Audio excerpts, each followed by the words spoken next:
Hello दोस्तों, तो जैसा कि पिछले एपिसोड में हमने देखा कि ज़ाओलिन ने यहाँ पर अपने ज़ाओ क्लैन के मार्क का इस्तेमाल करते हुए सीनियर ज़ाओ चेन की मेमोरीज को दोबारा से रिस्टोर करवा दिया था। जहाँ सीनियर ज़ाओ चेन को जानने को मिलता है कि ज़ाओ क्लैन पूरी तरीके से डिक्लाइन कर चुका है। अब ज़ाओलिन इन लोगों की आखिरी उम्मीद है। इसके बाद हम देखते हैं कि ज़ाओलिन के कहने पर सीनियर ज़ाओ चेन इन सब लोगों को प्यूरिफाइंग डिमोनिक लोटस फ्लेम के एरिया की तरफ लेकर जाना शुरू हो गया। जहाँ पोजीशन पर हम देखते हैं कि प्यूरिफाइंग डिमोनिक लोटस फ्लेम इन सब पर प्रेशर लगा रही थी, लेकिन दूसरी तरफ ज़ाओलिन को समझ आ गया था कि ये नाइटमेयर 7 है, यानी कि एक पावरफुल इल्यूशन टेक्निक जिसके खिलाफ तुम जितना ज्यादा रेजिस्ट करोगे उतनी ये टेक्निक ज्यादा ताकतवर होगी। इसलिए हम देखते हैं कि ज़ाओलिन ने रेजिस्ट करना बंद कर दिया था, इसलिए ये इल्यूशन उस पर काम नहीं कर रहा। उल्टा हम देखते हैं कि ज़ाओलिन ने यहाँ पर उस नाइटमेयर हेवन इल्यूशन को ब्रेक भी कर दिया था, जिसकी वजह से बाकी के सब लोग भी बारी बारी करके इल्यूशन से आजाद होते हुए यहाँ ज़ाओलिन और उसके साथियों के पास पहुंच जाते हैं, जहाँ इनके सामने प्यूरिफाइंग डिमोनिक लोटस फ्लेम और उनके फ्लेम सर्वेंट्स थे, जिसे हराने के लिए हुनमी शिंग यहाँ पर कहता है कि हम लोगों को अलायंस क्रिएट करनी होगी और ज़ाओलिन भी इसके लिए मान गया था। अब आगे तो नेक्स्ट एपिसोड की शुरुआत यहाँ पर बिल्कुल उसी सीन से शुरू होती है जहाँ ये सब लोग प्यूरिफाइंग डिमोनिक लोटस फ्लेम के सामने मौजूद थे। हुनमी शिंग यहाँ पर ऑफर करते हुए बोलता है कि मेरा सुझाव यही है कि जो भी डोशिंग 4 स्टार या फिर उससे ऊपर की कल्टिवेटर है वो सबके सब मिलकर प्यूरिफाइंग डिमोनिक लोटस फ्लेम के साथ फाइट करे और बाकी के जो लोग बचेंगे उनका काम होगा फ्लेम सर्वेंट्स का मुकाबला करना। यहाँ पर ऐसे पावरफुल कल्टिवेटर तो सिर्फ कुछ ही गिने चुने थे, लेकिन हम देखते हैं कि ज़ाओलिन ये सुनकर एग्री कर देता है, क्योंकि ज़ाओलिन की टीम में भी 2 ऐसे पावरफुल कल्टिवेटर थे, एक तो जिया थी और दूसरा था मास्टर ननहाई। ज़ाओलिन मास्टर ननहाई और जिया के पास आते हुए कहता है कि बेशक तुम लोग जाकर प्यूरिफाइंग डिमोनिक लोटस फ्लेम के साथ फाइट करो, लेकिन अपनी पूरी जान मत लगाना, जरा होल्ड बैक करना, क्योंकि अगर हुनमी शिंग ने तुम दोनों पर एम्बुश करने की कोशिश की तो तुम लोगों को पता चल जाएगा। वो अपने दोस्तों को खतरे में भी नहीं डालना चाहता था, जिस पर जिया और मास्टर ननहाई समझ चुके थे। ये दोनों फौरन से हुनमी शिंग के साथ यहाँ प्यूरिफाइंग डिमोनिक लोटस फ्लेम की तरफ फाइट करने के लिए रवाना हो गए। पीछे की तरफ मास्टर ज़ाओ चेन भी 4 स्टार डोशिंग लेवल के कल्टिवेटर थे, लेकिन वो ज़ाओलिन से कहते हैं कि ज़ाओलिन मुझे माफ करना, लेकिन मैं प्यूरिफाइंग डिमोनिक लोटस फ्लेम की मेन बॉडी के ज़रा करीब नहीं जा सकता, क्योंकि मुझे डर है कि अगर मैं उसके ज़रा करीब गया तो तुमने जो मेरी बॉडी के अंदर सील लगाई है उसका असर खत्म हो जाएगा और मैं दोबारा से एक फ्लेम सर्वेंट बन जाऊंगा। जिस पर ज़ाओलिन जवाब देते हुए कहता है कि आपको फाइट करने की कोई जरूरत नहीं, बस आप शांति से किसी जगह पर छुपकर बैठ जाए, ये मामला मैं खुद संभाल लूंगा। ये सब ज़ाओलिन काफी कॉन्फिडेंस के साथ कह रहा था, जो सुनकर ज़ाओ चेन भी अपने मन में कहने लगा कि सीनियर ज़ाओ जुआन, तुमने बिल्कुल सही लड़के को इनहेरिटेंस के लिए चूज किया है, ये लड़का भी बिल्कुल तुम्हारी तरह समझदार है। इसको देखते हुए मुझे तुम याद आ जाते हो, मुझे पूरी यकीन है कि यही हमारे ज़ाओ क्लैन को दोबारा से रिवाइव करने में मदद कर सकता है। दूसरी तरफ हम देखते हैं कि प्यूरिफाइंग डिमोनिक लोटस फ्लेम का मुकाबला करने के लिए हुनमी शिंग और साथ ही साथ उसके साथ 6 और कल्टिवेटर थे, जिनमें एक थी जिया, दूसरा मास्टर ननहाई, तीसरा यान क्लैन का एल्डर हुआ या और चौथा था मास्टर वान गुआई, जबकि 5वां शी क्लैन का एल्डर और 6वां ली क्लैन का एल्डर था। इन सातों के सातों को अपने सामने देखकर प्यूरिफाइंग डिमोनिक लोटस फ्लेम कहता है कि ये तो 7 4 स्टार डोशिंग लेवल के कल्टिवेटर है। तुम सबको देखकर तो नॉस्टैल्जिया फील हो गया, तुम सबके साथ फाइट करते हुए एक बार फिर से मैं अपने हाथ गरम कर लूंगा। और जहाँ तक बाकी के सब लोगों की बात है, ये कहती हुई मुस्कुराकर अपने फ्लेम सर्वेंट से कहता है कि जाओ उन्हें जान से मार डालो। तो सुनते उसके 10 फ्लेम सर्वेंट तेजी से ज़ाओलिन और उसके साथियों की तरफ बढ़ने लगे। ज़ाओलिन भी उन्हें अपनी तरफ आते हुए देखकर अपने साथियों से कहता है कि चलो सब तैयार हो जाओ। ये बोलते हुए ज़ाओलिन उन फ्लेम सर्वेंट्स की तरफ देखते हुए कह रहा था कि इनमें जो 3 स्टार डोशिंग लेवल की पीक लेवल का फ्लेम सर्वेंट है उसको मैं देख लूंगा, अखियों में तुम खुद चूज कर लो। और ये कहते ज़ाओलिन अपनी तलवार बाहर निकाल लेता है। दूसरी तरफ हम देखते हैं कि ज़ुनीर भी अपनी तलवार को निकालते हुए कहती है कि ठीक है, 2 स्टार डोशिंग लेवल की पीक लेवल का फ्लेम सर्वेंट वो मेरा हुआ।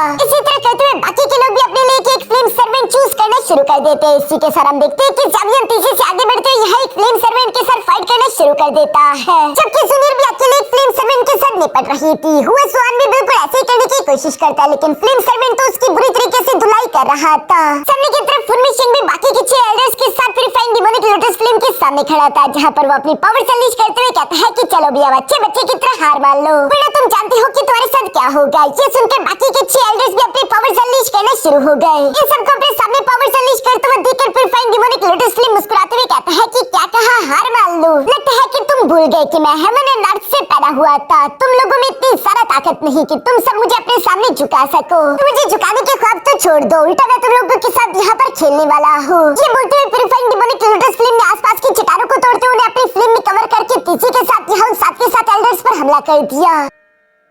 जिन अटैक्स को अपनी तरफ आते हुए देखकर हुनमी शिंग अपने साइड को बाहर निकालते हुए अपने साथियों से कहता है कि तैयार हो जाओ। जिया भी ये सुनकर फिर से अपने स्फीयर को बाहर की तरफ निकालते हुए अटैक्स को डिस्ट्रॉय करना शुरू हो गई। मास्टर ननहाई भी यहाँ पर अपनी गोल्डन पाम टेक्निक का इस्तेमाल कर रहा था, जबकि मास्टर वान गुआई भी यहाँ पर अपनी एक फॉर्मेशन टेक्निक का इस्तेमाल करते हुए कुछ रूट टेंटिकल समन करके उन अटैक्स को डिस्ट्रॉय करता है। दूसरी तरफ हम देखते हैं कि मास्टर हुआ याओ वो भी अपने फायर क्लाउड वाटर इस्तेमाल कर रहे थे, जिसमें फायर एंड वाटर दोनों एलिमेंटल की पावर थी। दोनों ही एलिमेंट का इस्तेमाल करते हुए एक पंच तैयार करके तीसरे के साथ आगे की तरफ जंप करते उन फ्लेम की चट्टानों को तोड़ना शुरू कर देते हैं। साथ ही हम शी क्लैन के एल्डर को देखते हैं जो कि अपने स्टोन बैरियर टेक्निक का इस्तेमाल करते उन अटैक्स को ब्लॉक कर रहा था। इसके अलावा ली क्लैन के एल्डर भी यहाँ पर तीसरे के साथ मूव करते हुए अपने थंडर पावर्स अनलीश करने लगा, जिसकी वजह से कई सारे अटैक्स डिस्ट्रॉय हो रहे थे। इसी तरह ये सातों के सातों एल्डर मिलकर एक साथ प्यूरिफाइंग डिमोनिक लोटस फ्लेम के खिलाफ काम कर रहे हैं। इसके बाद सीन शिफ्ट होकर वापस से ज़ामियन पर आ गया, जहाँ ज़ामियन उस डोशन क्री स्टार के फ्लेम सर्वेंट के साथ फाइट कर रहा था और वो भी इस थंडर की एनर्जी को फील करता है। प्यूरिफाइंग डिमोनिक लोटस फ्लेम यहाँ ये सारा नजारा देखते हुए गुस्सा होकर कहता है, तो तुम सब अभी मेरे खिलाफ रेजिस्ट कर रहे हो,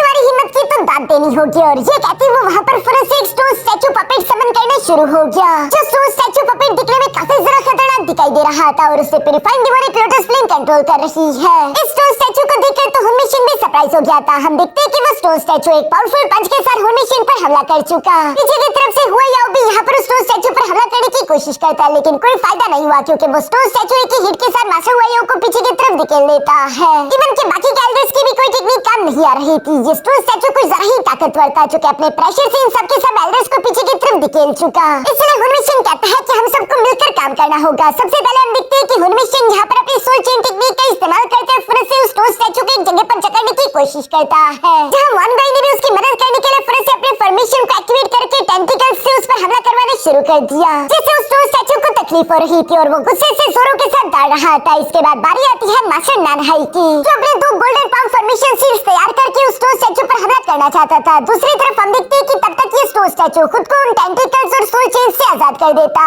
है और इवन कि स्टोन स्टैचू ने मास्टर नानहाई के 2 गोल्डन पाम सील्स को एक साथ ही रोक दिया था। ये देखकर जिया ने भी अपने स्फीयर के एक पावरफुल अटैक को तैयार करके फिर से उस स्टोन स्टैचू पर हमला कर दिया, जहां पर हम देखते हैं कि ली क्लैन के एल्डर भी उसका साथ दे रहा था और वो भी अपने थंडर अटैक से उस स्टोन स्टैचू पर हमला करवा देता है। इन सब के ये कंबाइंड अटैक्स काफी ज्यादा ताकतवर थे, जिसकी वजह से हम देखते हैं कि स्पेस में बहुत बड़ा क्रैक आ गया था। साथ ही साथ वो स्टोन स्टैचू भी दर से जोरों के साथ चिल्लाने लगा और इसी के साथ वो तबाह होकर नीचे की तरफ फ्लेम में जा गिरा। जो सब ऊपर से प्यूरिफाइंग डिमोनिक लोटस फ्लेम भी शांति से देख रहा था। सबसे पहले तो वो इनकी तारीफ करता है कि कहना पड़ेगा कि तुम लोगों में कुछ न कुछ स्किल्स तो जरूर है, लेकिन फिर भी वो स्किल्स इतनी नहीं कि तुम लोग मुझे अपना गुलाम बना सको। उल्टा ये तो मेरे लिए ही बेहतर है क्योंकि अब मुझे तुम लोगों के साथ खेलने में थोड़ा मजा आएगा। और ये कहती वो फिर से अपनी ग्रेट सोरो हैंड टेक्निक को समन करने लगा। इस टेक्निक में हम देखते हैं कि प्यूरिफाइंग डिमोनिक लोटस फ्लेम की फ्लेम एनर्जी एक जगह पर इकट्ठा होते हुए अचानक से ब्लास्ट कर गई और वो चारों तरफ फैल जाती है, जिसके कुछ ही सेकंड्स बाद हम देखते हैं कि आसमान से एक बहुत बड़ा पाम तेजी के साथ नीचे की तरफ आ रहा था और उस पाम अटैक का प्रेशर बहुत ही ज्यादा पावरफुल है, जिससे ये सातों के सातों काफी मुश्किल से बर्दाश्त कर रहे थे। और हम देखते हैं कि वो पाम अटैक तेजी के साथ आते हुए इन सातों से टकरा गया, जो कि इन सबको हिट करते हुए नीचे की तरफ फ्लेम लावा में गिरा देता है। और हम देखते हैं कि वहाँ पर एक बहुत बड़ा एनर्जी ब्लास्ट हुआ। ये अटैक बहुत ही ज्यादा टेरिफाइंग था, जिस पर ज़ामियन की भी नजर पड़ गई थी और वो यहाँ अपने दोस्तों के लिए परेशान हो रहा था, क्योंकि ये काम करके प्यूरिफाइंग डिमोनिक लोटस फ्लेम को तो काफी खुशी हो रही थी। वो मुस्कुराते हुए कह रहा था कि ये मामूली चूंटियां मेरा मुकाबला करने आई थी। वो भी यहाँ पर ये कह ही रहा था कि तभी अचानक उसे नीचे की तरफ फ्लेम लावा के अंदर कुछ हलचल महसूस हुई, जिसके अंदर से हम देखते हैं कि ये सातों के सातों एल्डर जख्मी हालत में तीसरे के साथ निकलते हुए बाहर की तरफ आ गए, जिससे तो प्यूरिफाइंग डिमोनिक लोटस फ्लेम को चमका दिया था। यहाँ पर सबकी बॉडी ही इंजर्ड हो चुकी थी। मास्टर वन गोई तो यहाँ पर खुद की कंडीशन देखते हुए प्यूरिफाइंग डिमोनिक लोटस फ्लेम से कहता है कि तुम एक मामूली हेवनली फ्लेम होकर मुझे आखिर इतनी ज्यादा इंजर्ड कैसे कर सकते हो, तुम्हारी हिम्मत कैसी हुई। यानी कि उन्हें काफी ज्यादा गुस्सा रहा था। मास्टर हुन मिशन भी यहाँ पर सब लोगों से कहता है कि यही हमारा आखिरी मौका है, अब हम होल्ड बैक नहीं कर सकते। अगर हमने प्यूरिफाइंग डिमोनिक लोटस फ्लेम को ना हराया तो हम में से कोई भी जिंदा नहीं बचेगा। जिस पर मास्टर नानहाई भी समझ चुका था। वो जिया से कहता है कि चलो फिर इस प्यूरिफाइंग डिमोनिक लोटस फ्लेम को हराते हैं। इसी के साथ हम देखते हैं कि ये सातों के सातों एल्डर एक बार फिर से अपनी पावर्स को एक्टिवेट कर लेते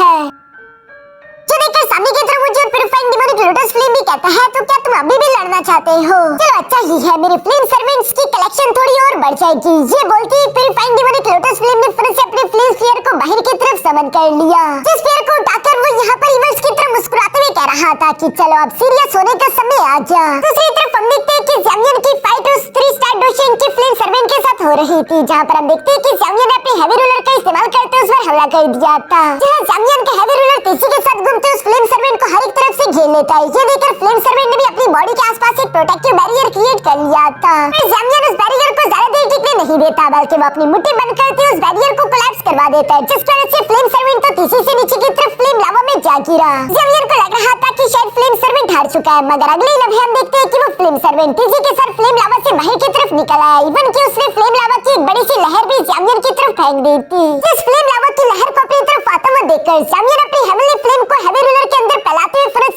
activation devouring wave ruler technique activate करता है। जो स्लैश टेक्निक काफी ज्यादा पावरफुल थी। हम देखते हैं कि ज़ामियन की ये फ्लेम डिवोरिंग स्लैश टेक्निक सीधे सामने की तरफ जाते हुए पहले तो उस लहर को बीच में से चीर देती है। इसके बाद ये स्लैश अटैक सीधे जाकर उस फ्लेम सर्वेंट से भी टकरा गया था, जिससे वो बुरी तरीके से इंजर्ड हो जाता है। उसकी छाती पर एक बड़ा सा निशान पड़ गया था, यानी कि वो घायल हो चुका है। लेकिन हम देखते हैं कि इस फ्लेम सर्वेंट में ये एबिलिटी थी कि ये खुद के जख्मों को दोबारा से हील कर सकता है, और यहाँ पर भी बिल्कुल इसने ऐसा ही किया। जो देखकर तो ज़ामियन भी सरप्राइज हो गया था कि ये फ्लेम सर्वेंट दोबारा से खुद को सेल्फ हील कर सकता है। इसी के साथ हम देखते हैं कि वो फ्लेम सर्वेंट तेजी से नीचे की तरफ आते हुए ज़ामियन को पंच करने की कोशिश करने वाला था, जो देखकर ज़ामियन उसे ब्लॉक करने के लिए हैवी रूलर सामने कर देता है। यहाँ पर हम देखते हैं कि साथ ही साथ ज़ामियन ने अपने हैवी रूलर से उसे हिट करते हुए वापस से पीछे की तरफ धकेल दिया। जैसे ही फ्लेम सर्वेंट ज़ामियन से जरा दूर हुआ, ज़ामियन ने great heaven creation palm technique को एक्टिवेट करना शुरू कर दिया। जिस हेवनली क्रिएशन पाम टेक्निक के ब्लैक होल के सेक्शन की पावर तो काफी जरा खतरनाक थी। वो फ्लेम सर्वेंट ये देखकर खुद को बचाने के लिए भागने की कोशिश करता है, लेकिन कोई फायदा नहीं हुआ, और हम देखते हैं कि वो इस ब्लैक होल के अंदर खींचा चला गया। इस टेक्निक के अंदर हम देखते हैं कि सेक्शन पावर की वजह से उस फ्लेम सर्वेंट की बॉडी के अंदर से फ्लेम निकलकर बाहर चली गई, और उस फ्लेम एनर्जी के बॉडी से बाहर निकलने की वजह से हम देखते हैं कि ये फ्लेम सर्वेंट भी कमजोर पड़ गया था, जो ज़ामियन ने भी देख लिया था। लेकिन अचानक हम देखते हैं कि फ्लेम सर्वेंट की बॉडी के अंदर मौजूद प्यूरिफाइंग डिमोनिक लोटस फ्लेम का सील दोबारा से एक्टिवेट होकर उसके अंदर फ्लेम एनर्जी को खींच लाता है। ऐसा करने की वजह से ये फ्लेम सर्वेंट एक बार फिर से एक्टिव हो गया, और हम देखते हैं कि ये ज़ामियन पर हमला करने के लिए बढ़ने की कोशिश करता है, जहां पर उसने अपनी पूरी ताकत से ज़ामियन की टेक्निक को एक पावरफुल पंच कर दिया। ऐसा करने की वजह से यहाँ पर एक बहुत ही खतरनाक एनर्जी ब्लास्ट होता है, जिसकी वजह से ये फ्लेम सर्वेंट और ज़ामियन दोनों उस टेक्निक से बाहर की तरफ धकेले गए। दूसरी तरफ ज़ामियन भी ये सब देखकर समझ गया था कि प्यूरिफाइंग डिमोनिक लोटस फ्लेम इन फ्लेम सर्वेंट के अंदर एनर्जी सोर्स की तरह काम कर रही है। मैंने अगर अपने लाइफ स्पेयर एनर्जी का इस्तेमाल करके इस फ्लेम सर्वेंट की एनर्जी सोर्स पर किसी तरह काबू कर लिया तो मैं इसे कंट्रोल कर सकता हूँ। दूसरी तरफ हम देखते हैं कि फ्लेम सर्वेंट तो एक बार फिर से बिना कुछ सोचे समझे ज़ामियन पर हमला करने के लिए आगे की तरफ बढ़ने वाला था, लेकिन ज़ामियन अपने लाइफ स्पेयर की एनर्जी को एक्टिवेट करते हुए तीसरे के साथ उसके माथे के अंदर भेज देता